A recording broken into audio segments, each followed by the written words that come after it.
ये दो मदरबोर्ड जो देख रहे हो, इसमें से एक मदरबोर्ड सही है और एक मदरबोर्ड ख़राब है। इस वीडियो में विदाउट शॉर्टिंग से क्या क्या चेक करना पड़ता है वो चीज़ें समझते हैं। शॉर्टिंग का मेथड तो मैंने बता ही दिया, शॉर्ट क्लियर की मदद से रिपेयर होता है। और जब विदाउट शॉर्टिंग, मतलब शॉर्टिंग भी नहीं है और उस कंडीशन में सेट ऑन नहीं है, फिर भी हम उसको कैसे चेक करेंगे मल्टीमीटर से, उस मैं इस वीडियो के माध्यम से मैं बता रहा हूँ। जैसे कि मल्टीमीटर को मैं सबसे पहले 20 की वोल्ट पर रखता हूँ और मैंने चार्जर इंसर्ट किया। ये तो आप जानते हैं, विदाउट शॉर्टिंग का मतलब क्या, बैटरी कंट्रोल पे शॉर्ट नहीं है और सेट ऑन भी नहीं है। जैसे कि मैं बड़ी 20 की वोल्ट चेक कर रहा हूँ, मतलब चार्जर लगाया और मल्टीमीटर में चेक कर रहा हूँ 20 की रेंज पे, तो वोल्टेज नहीं दिखा रहा है बैटरी कंट्रोल पे, 0 दिखा रहा है। जो कि आपको इतना आइडिया है कि वोल्टेज आना चाहिए बैटरी कंट्रोल पे, क्योंकि हमने चार्जर इंसर्ट किया है। अब ये हो सकता है कि चार्जर पिन ख़राब हो, तो चार्जर पिन पे देख रहे हैं हम 4.88 ऐसे कुछ वोल्टेज दिखा रहा है। वो क्यों दिखा रहा है? क्योंकि हमने चार्जर लगाया है और चार्जर पिन सही है। इसका आंसर ये है क्योंकि वोल्टेज पास हो रहा है इस कैपेसिटर में। देखो वोल्टेज पास हो रहा है, इसका मतलब ये कंफर्म हो गया कि चार्जर पिन सही है। अधिकतर केस ऐसे होता है कि चार्जर पिन ख़राब होता है और आगे वोल्टेज पास नहीं होता, बैटरी चार्ज नहीं होता, सेट ऑन नहीं होता है, ऐसा भी केसेस होता है।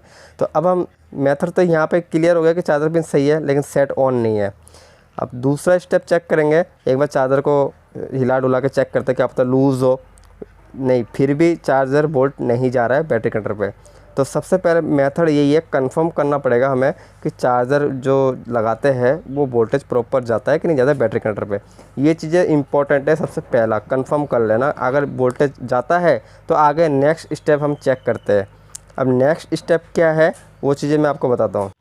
अगर मोबाइल के प्लेट में चार्जर लगा दिया, बैटरी लगा दिया और कहीं कोई कंपोनेंट, कोई आईसी हीटिंग हो रहा है तो फॉल्ट जल्दी समझ में आ जाता है। अगर कहीं कंपोनेंट हीटिंग नहीं हो रहा है, आईसी भी हीटिंग नहीं हो रहा है, तो आपको दूसरा स्टेप चेक करना चाहिए चार्जिंग आईसी पे। और अगर आपको मान लो ऐसा मोबाइल आता है जिसका आपको कंफर्म नहीं हो पा रहा हो कि चार्जिंग आईसी कौन सा है, तो आपको सेमेस्टिक या नेट की ट्यूटोरियल देखना पड़ेगा। चार्जिंग आईसी आपकी जब कंफर्म हो जाए तो उसके आसपास के जो कंपोनेंट लगे हुए कैपेसिटर वगैरह, उसमें चेक करना चाहिए कि कंपोनेंट पे वोल्टेज प्रॉपर आ रहा है कि नहीं आ रहा है। अब जैसे कि इन कंपोनेंट में ये सेक्शन हो गया पावर आईसी का और ये सेक्शन हो गया चार्जिंग आईसी का। और चार्जिंग आईसी देख रहे हो किस थोड़ा सा जला पड़ा सा ऐसा दिख रहा है, तो ये तो कंफर्म है कि इस मोबाइल में चार्जिंग आईसी ख़राब है। और ये चार्जिंग आईसी बूटिंग का भी काम करता है, जिससे कारण ये सेट ऑन नहीं हो रहा है। तो कुछ कीपैड के सेटों में चार्जिंग आईसी होता है जो आप निकाल के फेंक दो फिर भी सेट ऑन रहता है। तो हर मोबाइल का अलग अलग चार्जिंग आईसी होता है। कुछ में 4 पिनों का आईसी होता है, किसी में मान लो 10 पिनों का है, किसी में 50 पिनों का है। तो चार्जिंग आईसी पे डिपेंड करता है कि सेट को ऑन करना है कि नहीं करना है। तो ज़रूरी नहीं है हर मोबाइल में चार्जिंग आईसी ख़राब हो तो सेट ऑफ ही डेड ही रहता है, तो ये सब मत समझना। अब चार्जिंग आईसी को मैंने ये चीज़ें आप अगर मान लो रट लेते हो तो आपको प्रॉब्लम नहीं होगा। अब मैं चेक कर रहा हूँ, ये देखो दोबारा चार्जिंग आईसी के आसपास के कंपोनेंट एक निकला हुआ भी है, इनमें भी चेक कर रहा हूँ, इनमें भी वोल्टेज वगैरह नहीं आ रहा है। इस मोबाइल में चार्जिंग आईसी प्रॉब्लम है। लेकिन कुछ मोबाइल में ऐसे होता है कि चार्जिंग आईसी प्रॉब्लम नहीं है, पावर आईसी भी प्रॉब्लम नहीं है, मतलब हीटिंग भी नहीं हो रहा है, सब कंटिन्यूटी भी प्रॉपर आ रहा है।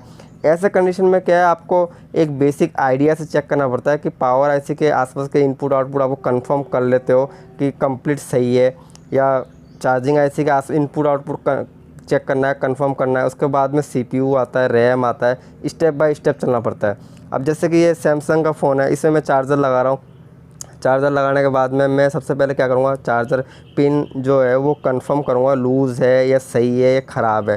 तो चार्जर देखो वोल्टेज आ रहा है तो इसका मतलब क्या हुआ कि ये चार्जर पिन सही है। अब इसके अंदर तो चार्जिंग आईसी जो नाम मात्र का चार्जिंग आईसी है, पता है, इसमें सबसे पहले हम वोल्टेज चेक करें। देखो बैटरी कंट्रोल वोल्टेज आ रहा है, इसका मतलब क्या हुआ कि हमारा चार्जिंग जो लाइन है वो प्रॉपर सही है। उसके अंदर आईसी लगा हुआ है, कंपोनेंट लगा हुआ है चार्जिंग लाइन में, वो सब सही है, इसलिए बैटरी कंट्रोल पे वोल्टेज आ रहा है। तो अब दूसरा स्टेप हमें चेक करना पड़ता है, पावर जो स्विच होता है वो स्विच चेक करना पड़ता है, क्योंकि सेट तो ऑन नहीं है। ये चीज़ आप कंफर्म कर लिए कि वोल्टेज प्रॉपर आ रहा है बैटरी कंट्रोल पे, तो अब उसके बाद पावर स्विच चेक करना पड़ता है। अब इस मोबाइल में पावर स्विच यहाँ पे है, तो सैमसंग मोबाइल में पावर स्विच अलग टाइप का है। तो ये चीज़ें आपको माइनर रखनी पड़ेगी, याद रखना पड़ेगा कि पावर स्विच कहाँ पे है। ज़रूरी नहीं है कीपैड का यहाँ पे है तो पावर स्विच का, ये तो आप बेसिक चीज़ें, तो आप मैंने बेसिक स्टेप बाय स्टेप आप देख रहे हो वीडियो तो समझ ही गए होंगे आगे का क्या चीज़ें मैं बताने की कोशिश कर रहा हूँ। तो इसमें मैं पावर स्विच में वोल्टेज चेक करूँगा तो वोल्टेज प्रॉपर दिखाएगा, क्योंकि ये सेट सही है। अभी जैसे 20 की वोल्ट पे रखा और ये पावर स्विच पे चेक कर रहा हूँ तो यहाँ पे वोल्टेज प्रॉपर दिखा रहा है। तो इसका मतलब क्या है, ये सेट ऑन है। अभी हम इसमें बैटरी लगाएंगे तो ये सेट ऑन हो जाएगा। लेकिन मान कर चलो आपने सैमसंग का जो अभी मैंने चेक किया डेड सेट में, इस तरह से कोई से भी डेड सेट आता है, आपने चार्जर लगाया, वोल्टेज प्रॉपर आ रहा है, बैटरी के अंदर भी वोल्टेज प्रॉपर आ रहा है, फिर भी सेट ऑन नहीं हो रहा है, तो आपको माइनर चीज़ें पावर स्विच पे चेक करना चाहिए वोल्टेज आ रहा है कि नहीं आ रहा है। अगर पावर स्विच वोल्टेज नहीं आ रहा है तो पावर स्विच का कनेक्शन देखना पड़ेगा, पावर स्विच का कनेक्शन किधर से किधर जा रहा है, उसको फॉलो करना पड़ेगा। अगर आपको फॉलो नहीं कर पा रहे हो तो सेमेस्टिक आपको ख़रीदना पड़ेगा या फिर नेट पर ट्यूटोरियल देखना पड़ेगा मॉडल नंबर के हिसाब से। अगर ये सब भी फेल हो जाता है उसके बाद में आप पावर आईसी, रैम, सीपीयू, इन चीज़ों को स्टेप बाय स्टेप चेक करना चाहिए। तो इस मोबाइल में पावर बैटरी ये तो मेन जो 99% प्रॉब्लम इन्हीं चीज़ों से सॉल्व हो जाता है विदाउट शॉर्टिंग वाले मोबाइल। और शॉर्टिंग वाला जो है वो मैंने आपको पहले वीडियो में डाल के बता ही दिया कैसे चेक करना होता है, कैसे नहीं होता है। तो इसका जैसे पावर स्विच में वोल्टेज अगर आता है तो इसके जगह कोई से भी एंड्रॉयड सेट हो उसमें आपको वोल्टेज चेक करना चाहिए पावर स्विच में। कभी कभी ऐसा होता है कि पावर स्विच में वोल्टेज आ रहा है, बैटरी कंट्रोल में वोल्टेज आ रहा है, पावर आईसी भी सही है, कनेक्टिविटी प्रॉपर मिल रहा है, कहीं पर शॉर्टिंग नहीं दिखा रहा, प्राइमरी लाइन, सेकेंडरी लाइन, इन चीज़ों का मैं आगे वीडियो के माध्यम से बता दूंगा। फ़िलहाल बेसिक जो चीज़ें हैं टेस्टिंग करने का वो मेथड मैं आपको इस वीडियो के माध्यम से बताने की कोशिश कर रहा हूँ। तो कभी कभी ऐसा होता है कि चार्जर लाइन कंप्लीट सही है, पावर स्विच में प्रॉपर वोल्टेज आ रहा है, फिर भी सेट नहीं है, ऑन नहीं है। तो कभी कभी बैटरी कनेक्टर जो होता है उसमें कभी कभी मोशंस वगैरह रहता है, बैटरी के जो खूंटे देखना उसमें कालेपन ऐसे पड़ जाता है। तो उन कभी कभी क्या होता है, रेत से या किसी शीश पेपर से उसको घिस के आप दोबारा बैटरी को इंसर्ट करोगे, उसके बाद में ऑन करने की कोशिश करो, शायद ऑन हो जाए। अगर नहीं होता है तो एकमात्र आप कंप्यूटर से डिवाइस मतलब इस मोबाइल को कनेक्ट करके आप एक बार डिवाइस मैनेजर में जाके चेक करके देखो कि मोबाइल कनेक्ट हुआ है कि नहीं हुआ है। अगर आपको कंप्यूटर का नॉलेज नहीं है तो डिवाइस मैनेजर पे जा नहीं सकते हो, तो वो चीज़ें भी आपको सीखना ही पड़ेगा। कंप्यूटर भी कभी कभी हेल्प करता है डेड सेट को ऑन करने के लिए। अभी सैमसंग में मैं दोबारा टेस्टिंग करके दिखाता हूँ। बैटरी कंट्रोल में मैं चेक करूँगा तो पॉजिटिव लाइन, नेगेटिव लाइन आपको मालूम है ही बैटरी कंट्रोल का। अब इसमें 4 खूंटे हैं तो इसका बीच में BSI लाइन भी होता है।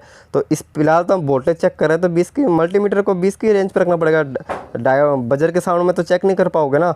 तो इसमें मैं चेक कर रहा हूँ 0 वोल्ट दिखा रहा है। और पावर स्विच अगर इसमें 0 आ रहा है तो पावर स्विच में कहाँ से वोल्टेज आएगा। तो इसका फॉल्ट तो सामने सीधा सीधा दिख ही रहा है कि चार्जिंग IC में ही प्रॉब्लम है। और इसके आसपास के कंपोनेंट में चेक करके कोई फ़ायदा है ही नहीं, मतलब पावर आईसी के आसपास के कंपोनेंट में। क्योंकि अगर चार्जिंग बैटरी कंट्रोल वोल्टेज आता तो हम आगे का स्टेप चेक करते।